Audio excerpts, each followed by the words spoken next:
Hop Frog. I never knew anyone so keenly alive to a joke as the king was. He seemed to live only for joking. To tell a good story of the joke kind, and to tell it well, was the surest road to his favour. Thus it happened that his 7 ministers were all noted for their accomplishments as jokers. They all took after the king, too, in being large, corpulent, oily men, as well as inimitable jokers. Whether people grow fat by joking, or whether there is something in fat itself which predisposes to a joke, I have never been quite able to determine, but certain it is that a lean joker is a rara avis in terris. At the date of my narrative, professing jesters had not altogether gone out of fashion at court. Several of the great continental powers still retained their fools, who wore motley with caps and bells, and who were expected to be always ready with sharp witticisms at a moment's notice, in consideration of the crumbs that fell from the royal table. Our king, as a matter of course, retained his fool. The fact is, he required something in the way of folly, if only to counterbalance the heavy wisdom of the 7 wise men who were his ministers, not to mention himself. His fool, or professional jester, was not only a fool, however. His value was trebled in the eyes of the king by the fact of his being also a dwarf and a cripple. Dwarfs were as common at court in those days as fools, and many monarchs would have found it difficult to get through their days. Days are rather longer at court than elsewhere, without both a jester to laugh with and a dwarf to laugh at. But, as I have already observed, your jesters, in 99 cases out of 100, are fat, round, and unwieldy, so that it was no small source of self-gratulation with our king that in Hop Frog, this was the fool's name, he possessed a triplicate treasure in one person.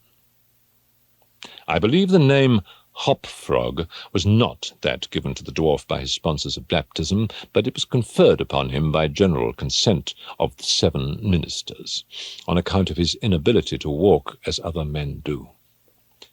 In fact, Hop Frog could only get along by a sort of interjectional gait, something between a leap and a wriggle, a movement that afforded illimitable amusement and, of course, consolation to the king.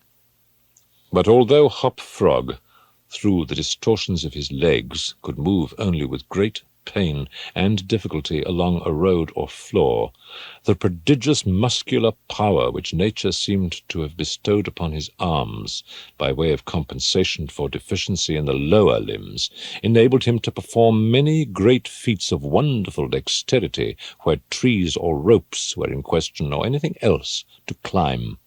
At such exercises he certainly much more resembled a squirrel or a small monkey than a frog. I am not able to say with precision from what country Hop Frog originally came. It was from some barbarous region, however, that no person ever heard of, a vast distance from the court of our king. Hop Frog and a young girl, very little less dwarfish than himself, although of exquisite proportions and a marvellous dancer, had been forcibly carried off from their respective homes in adjoining provinces, and sent as presents to the king by one of his ever-victorious generals. Under these circumstances, it is not to be wondered at that a close intimacy arose between the 2 little captives. Indeed, they soon became sworn friends. Hop Frog, who, although he made a great deal of sport, was by no means popular, had it not in his power to render Trippetta many services, but she, on account of her grace and exquisite beauty, although a dwarf, was universally admired and petted, so she possessed much influence, and never failed to use it whenever she could for the benefit of Hop Frog. On some grand state occasion, I forget what. The king determined to have a masquerade, and whenever a masquerade or anything of that kind occurred at our court, then the talents both of Hop-Frog and Trippetta were sure to be called into play. Hop-Frog in especial was so inventive in the way of getting up pageants, suggesting novel characters, and arranging costume for masked balls, that nothing could be done, it seems, without his assistance. The night appointed for the fete had arrived. A gorgeous hall had been fitted up under Trippetta's eye with every kind of device which could possibly give éclat to a masquerade. The whole court was in a fever of expectation. As for costumes and characters, it might well be supposed that everybody had come into a decision on such points. Many had made up their minds as to what roles they should assume, a week or even a month in advance, and in fact there was not a particle of indecision anywhere, except in the case of the king and his 7 ministers. Why they hesitated I never could tell, unless they did it by way of a joke. More probably they found it difficult, on account of being so fat, to make up their minds. At all events, time flew, and as a last resort they sent for Trippetta and Hop-Frog. When the 2 little friends obeyed the summons of the king, they found him sitting at his wine with the 7 members of his cabinet council. But the monarch appeared to be in a very ill humour. He knew that Hop-Frog was not fond of wine, for it excited the poor cripple almost to madness, and madness is no comfortable feeling. But the king loved his practical jokes, and took pleasure in forcing Hop-Frog to drink, and, as the king called it, to be merry. "Come here, Hop-Frog," said he, as the jester and his friend entered the room. "Swallow this bumper to the health of your absent friends, and then let us have the benefit of your invention. We want characters, man, something novel, out of the way. We are wearied with this everlasting sameness. Come, drink, the wine will brighten your wits." Hop-Frog endeavoured as usual to get up a jest in reply to these advances from the king, but the effort was too much. Roared the latter, as the dwarf reluctantly drained the beaker. "See what a glass of good wine can do. Your eyes are shining already." "Now to business," said the Prime Minister, a very fat man. "Yes," said the king. "Come, Hop-Frog, lend us your assistance. Characters, my fine fellow. We stand in need of characters, all of us." And as this was seriously meant for a joke, his laugh was chorused by the 7. Hop-Frog also laughed, although feebly and somewhat vacantly. Come, said the king impatiently. "Have you nothing to suggest?" "I am endeavouring to think of something novel," replied the dwarf, abstractedly, for he was quite bewildered by the wine. "Endeavouring!" cried the tyrant fiercely. "What do you mean by that? I perceive you are sulky and want more wine. Here, drink this." And he poured out another goblet full and offered it to the cripple, who merely gazed at it, gasping for breath. "Drink, I say!" shouted the monster. "Oh, by the fiends!" The dwarf hesitated. The king grew purple with rage. The courtiers smirked.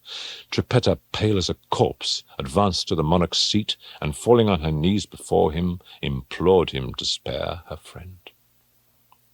The tyrant regarded her for some moments in evident wonder at her audacity. He seemed quite at a loss what to do or say, how most becomingly to express his indignation.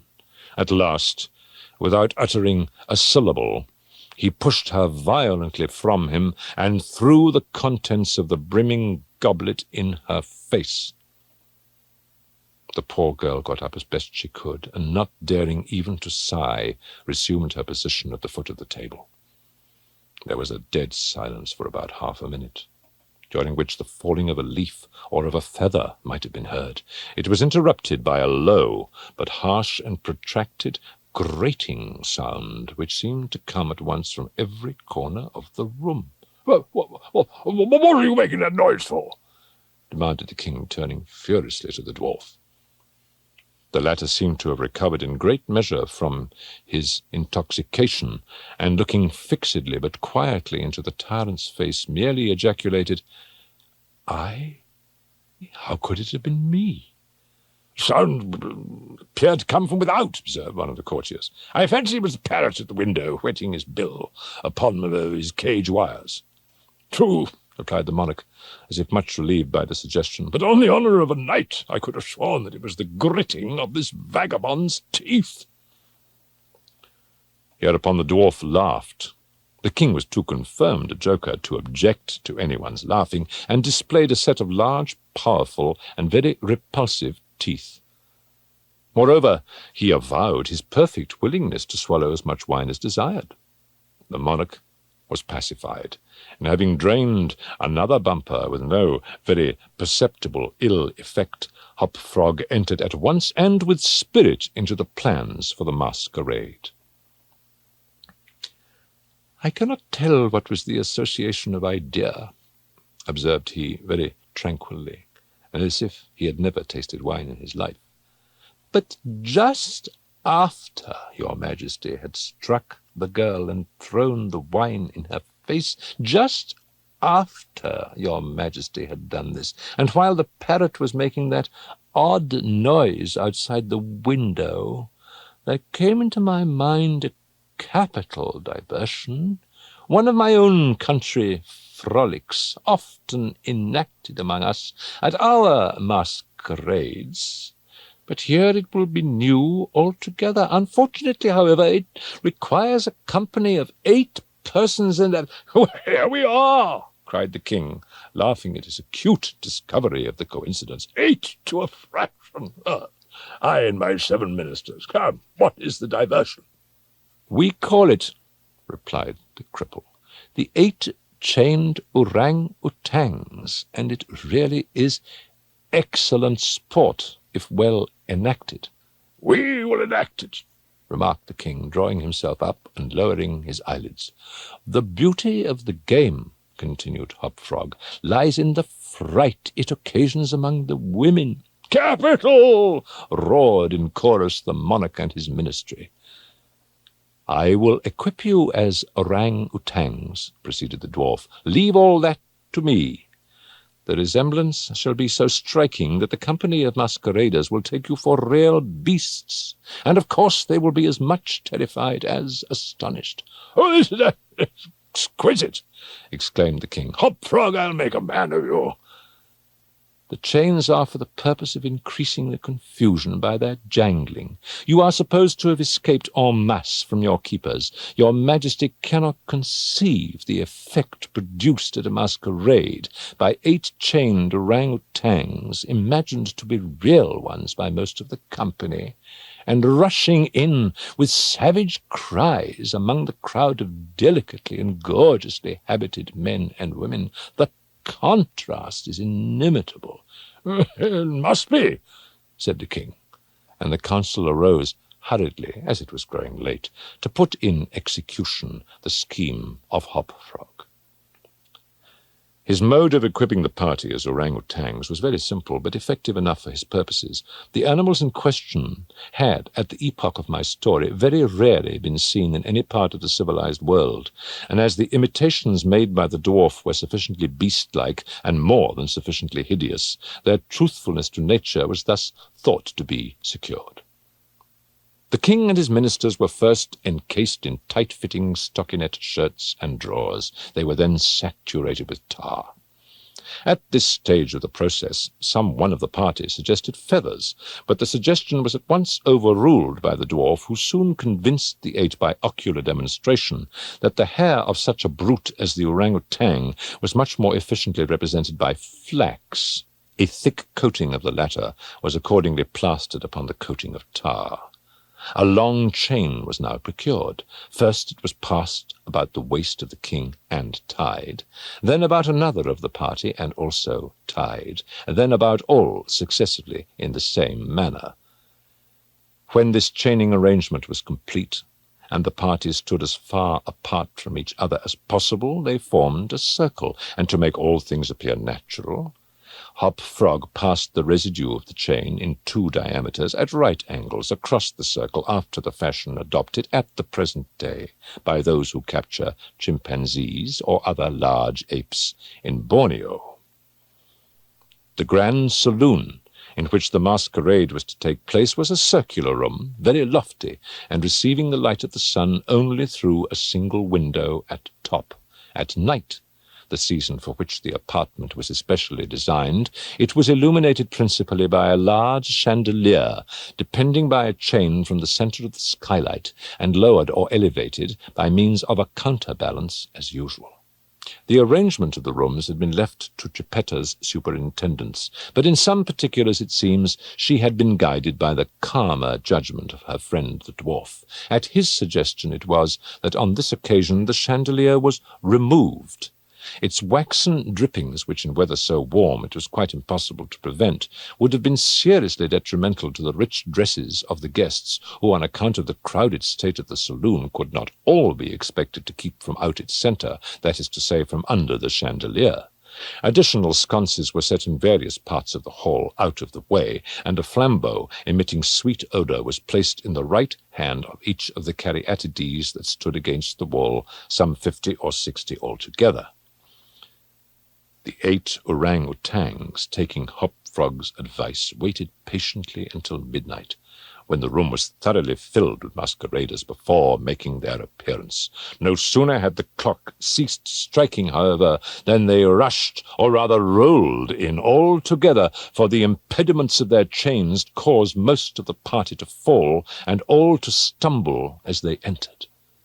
The excitement among the masqueraders was prodigious, and filled the heart of the king with glee. As had been anticipated, there were not a few of the guests who supposed the ferocious-looking creatures to be beasts of some kind in reality, if not precisely orang-outangs. Many of the women swooned with affright, and had not the king taken the precaution to exclude all weapons from the saloon, his party might soon have expiated their frolic in their blood. As it was, a general rush was made for the doors, but the king had ordered them to be locked immediately upon his entrance, and at the dwarf's suggestion the keys had been deposited with him.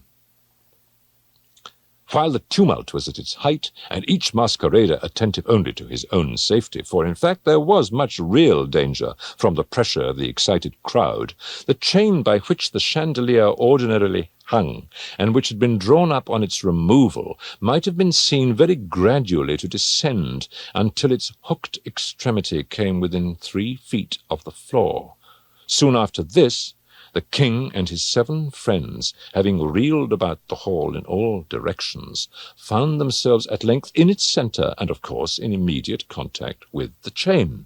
While they were thus situated, the dwarf, who had followed noiselessly at their heels, inciting them to keep up the commotion, inserted the hook from which the chandelier had been wont to depend, and in an instant, by some unseen agency, the chandelier chain was drawn so far upward as to take the hook out of reach, and as an inevitable consequence, to drag the orang-outangs together in close connection and face to face.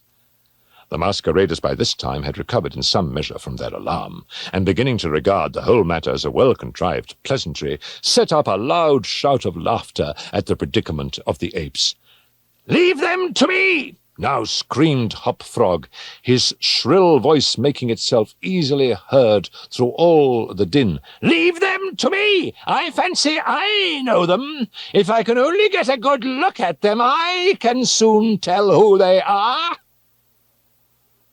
Here, scrambling over the heads of the crowd, he managed to get to the wall, when, seizing a flambeau from one of the caryatides, he returned as he went to the centre of the room, leaped with the agility of a monkey upon the king's head, and thence clambered a few feet up the chain, holding down the torch to examine the group of orang-outangs, and still screaming, "I shall soon find out who they are!"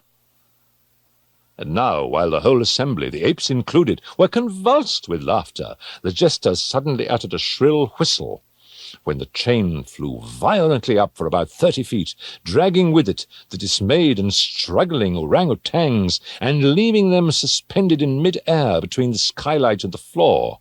Hopfrog, clinging to the chain as it rose, still maintained his relative position in respect to the 8 maskers, and still, as if nothing were the matter, continued to thrust his torch down towards them, as though endeavouring to discover who they were. So thoroughly astonished was the whole company at this ascent that a dead silence of about a minute's duration ensued. It was broken by just such a low, harsh, grating sound as had before attracted the attention of the king and his counsellors, when the former threw the wine in the face of Trippetta. But on the present occasion there could be no question as to whence the sound issued. It came from the fang-like teeth of the dwarf, who ground them and gnashed them as he foamed at the mouth and glared with an expression of maniacal rage into the upturned countenances of the king and his 7 companions. "Ha, ha!" said at length the infuriated jester. "Aha! I begin to see who these people are now."